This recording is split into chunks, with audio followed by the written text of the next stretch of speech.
Hello दोस्तों, नमस्कार। मैं दीपंशी।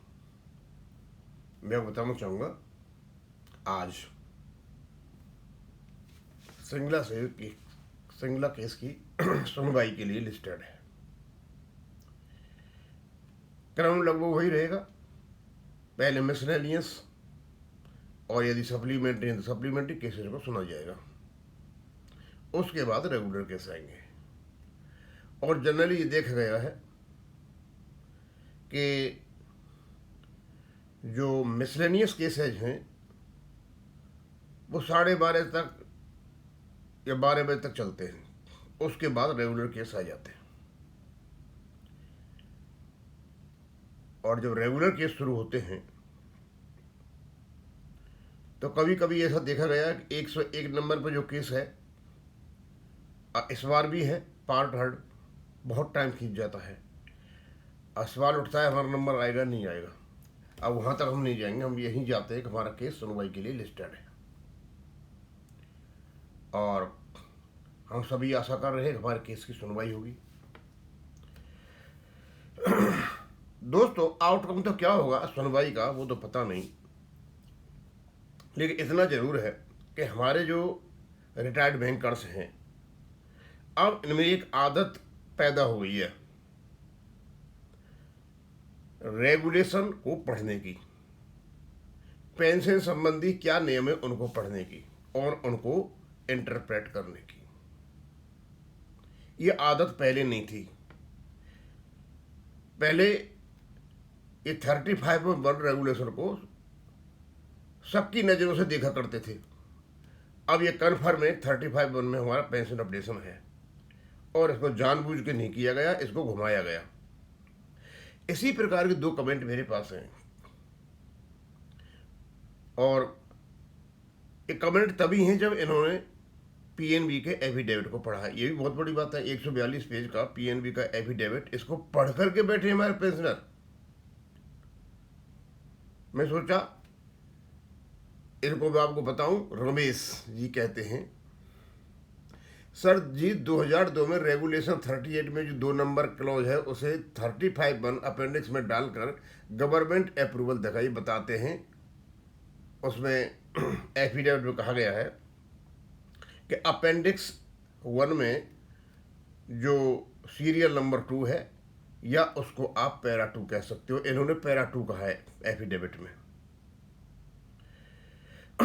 उसमें ये बताते हैं कि 10 महीने का जो एवरेज निकाला गया है उसके लिए गवर्नमेंट ने उसको अप्रूव किया 2002 में। 1/11/1992 से लेकर के 1/9/1993 का जो 10 महीने का एवरेज निकाला, वो 10 साल के बाद गवर्नमेंट ने अप्रूव किया 2002 में। लेकिन ये कहते हैं, और ये कहाँ कहा गया है, पेज नंबर 4 पर और क्लॉज नंबर 3.8 में कहा गया है उनके एफिडेविट में। लेकिन जैसे गवर्नमेंट अप्रूवल की भाई बात कर रहे हैं, लेकिन वो गवर्नमेंट अप्रूवल का वो लेटर नहीं लगाया है, हवा में बातें कर रहे हैं। बहुत इंपॉर्टेंट पॉइंट है। गवर्नमेंट ने यदि 2002 में अप्रूव किया इसको, तो उसका लेटर भी होना चाहिए था कि तुम ये काम कर सकते हो। अमेंडमेंट किया, नोटिफाइड हुआ, अलग बात है। Amendment is concern with the pension updation. लेकिन 10 महीने का जो एवरेज इवैल्यूएट डिसाइड करने का जो अप्रूवल है, ये जैसा बता रहे हैं, उसका लेटर एफिडेविट में नहीं लगा हुआ है। ये बिल्कुल सही बात है और बहुत कांटे की बात पकड़ी हुई है।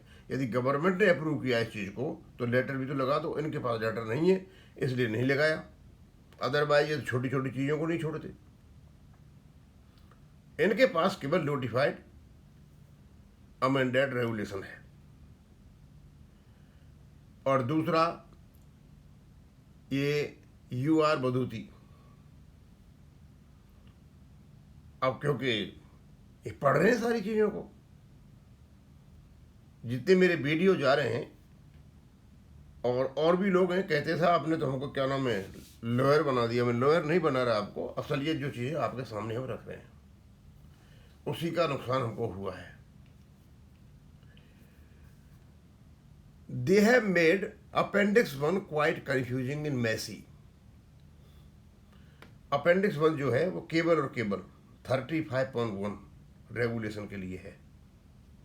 35.1 रेगुलेशन स्पष्ट रूप से कहता है basic pension and additional pension wherever applicable shall be updated as per the formulae given in Appendix 1. Appendix 1 subordinate है पेरेंट रेगुलेशन या रेगुलेशन 35 बन के। इसकी सीमा बांध देता है ये रेगुलेशन, इस सीमा से बाहर नहीं जा सकता। इसका मतलब ये अपडेशन के लिए है। सीरियल नंबर 1 पे अपडेशन है। 1994 का जो IBA का लेटर था उसी के आधार पर हो गया था। सीरियल नंबर 2 लैंग्वेज तो आपने देख ली उसकी, उसका जो method of updating of basic pension से शुरू होता है, लेकिन नीचे वो दूसरा काम करते हैं, 10 महीने का एवरेज निकालते हैं। तो कन्फ्यूजन हो गया, ऊपर अपडेशन हो रहा है, नीचे तुम 10 महीने का एवरेज निकाल रहे हो। बाई इंसर्टिंग सीरियल नंबर 2, ये सीरियल नंबर 2 इंसर्ट करके इन लोगों ने कंफ्यूजन पैदा कर दिया, मैसी हो गया, समझ में नहीं आ रहा है बात क्या है। अब तो ये तो छोटा सा बच्चा भी समझ सकता है, भैया जिस काम के लिए जो काम किया वो काम करो, दूसरा काम क्यों कर रहे हो। मेंट फॉर डिटर्मिनेशन, ये तो डिटर्मिनेशन पेंशन के लिए है, अपडेशन के लिए। अपडेशन पेंशन का होता है। जब पेंशन ही डिसाइड नहीं हुई तो अपडेशन कहाँ से करोगे। लेकिन वो ठोक दिया। और ये भी यार जरूरी है, इन्होंने अपने एफिडेविट में ये माना है कि 1995 के रेगुलेशन में कहीं भी 10 महीने का एवरेज मेल्टमेंट कैसे निकले कहीं भी जिक्र नहीं है। तो भैया जिक्र नहीं है तो तुमने इसमें कैसे डाल दिया इसको। और उसके बाद तुम कहते हो कि IBA लेटर निकालता रहता है। अब IBA लेटर नहीं निकाल सकता। जब एक बार रेगुलेशन का पार्ट बन चुका है तो दूसरी चीज़ भी रेगुलेशन का पार्ट बनेंगी, और चीज़ें जो रेगुलेशन की उसको तो IBA कुछ नहीं कर सकता। फिर IBA कौन होता है निकालने वाला लेटर। कहते हैं serial number 2 is part of regulation. मैं कितना खुश हूं, मैं लोगों को समझ में आ गया कि सीरियल नंबर 2 तो रेगुलेशन 38 का पार्ट है, 35.1 का पार्ट ही नहीं है। तो कैसे घुसा दिया। Should be relocated at appropriate place appendix 1 to regulation 35(1) exclusively explicitly states about pension updation. 35(1) तो केवल और केवल बात करता है पेंशन अपडेशन की, और एक्सक्लूसिवली एक्सप्लिसिटली वर्ड देखिए हमारे बैंक पेंशनर्स के, एकदम सटीक वर्ड, स्पेसिफिक वर्ड यूज कर रहे हैं। Appendix tells about the manner in which it shall be updated. वो ये बताता है किस मैनर से आपकी पेंशन अपडेट होगी। You have taken the correct line of interpretation on which our every need to. और कहते हैं कि आपने सही लाइन पकड़ी है और हमारी जो वकील हैं ये लाइन ले। अब क्योंकि इसकी इतना डिस्कशन हो चुका है इस अपेंडिक्स 2 के, सीरियल 2 का, अपेंडिक्स 1 का, जब हमारे आम पेंशनर इस बात को समझ चुके हैं तो वकीलों को तो अब इस समय शायद कोई डाउट नहीं होना चाहिए। और सारा का सारा खेल यही है, पूरा खेल यही है। इस खेल को यदि हमारे एडवोकेट्स सुप्रीम कोर्ट को समझाने में सफल होते हैं, अपडेशनों को रोक नहीं सकता। अब सवाल यह है कि ये सब कुछ जानने के बाद, ये सब कुछ होने के बाद, if we fail to get victory,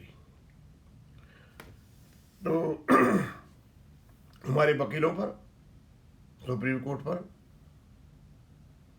बहुत बड़े सवाल उठ जाएंगे, और गवर्नमेंट पर भी। यदि इस लेवल पर हम लूज करते हैं तो सीधा सीधा ये है कि इसमें गवर्नमेंट का इंटरफेरेंस है, और सुप्रीम कोर्ट की जो बदनामी होगी तो अलग बात है। और 2003 में जो अमेंडमेंट हुआ 3, और यानी अब चल रहा है 26-23 साल से अमेंडमेंट हुआ पड़ा है, 23 साल से लगभग ये पेंशन को अपडेट नहीं कर रहे हैं। 2003 में जो अमेंडमेंट हुआ था purely for updation of pension था, that was not meant for determination of 10 month average emoluments. जो ये काम कर रहे हैं वो केवल मिसलीड करने के लिए, आंखों में धूल झोंकने के लिए किया गया था, और मानते भी हैं सारी बातों को। और जो और उनको पढ़ा 3.11, 3.12, 13 कुछ ऐसे जब पढ़े तो मुझे पता लगा, देखा उसमें कि दरअसल ये अपने रेगुलेशन को नहीं पढ़ रहे थे, और सुप्रीम कोर्ट ने क्या मांगा इनसे उसका जवाब नहीं दे रहे थे। मुझे ऐसा लगा ये मेरे वीडियोज को मॉनिटरिंग कर रहे हैं और उसका जवाब दे रहे थे। वो सारी चीज़ें मैंने पूछी जिसका ये जवाब दे रहे हैं।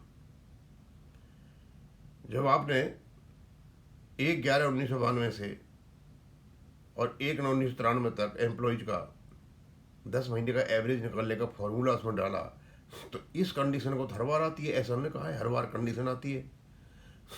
तो फिर और दूसरे फॉर्मूला कहाँ है? ये परमानेंट फॉर्मूला है, तो क्या फॉर्मूला हमेशा परमानेंट ही रहेंगे क्या? बदलेंगे नहीं? वो तो बदलने चाहिए, नहीं इनने नहीं बदला। अब देखते हैं दोस्तों क्या होता है। बात तो साफ साफ है बिल्कुल कि इन्होंने धोखाधड़ी की है और पेंशनर्स को सताया है। आर्टिकल 21, आर्टिकल 14, आर्टिकल 21 का सीधा सीधा उल्लंघन किया है और अभी उसी में ही लगे हुए हैं।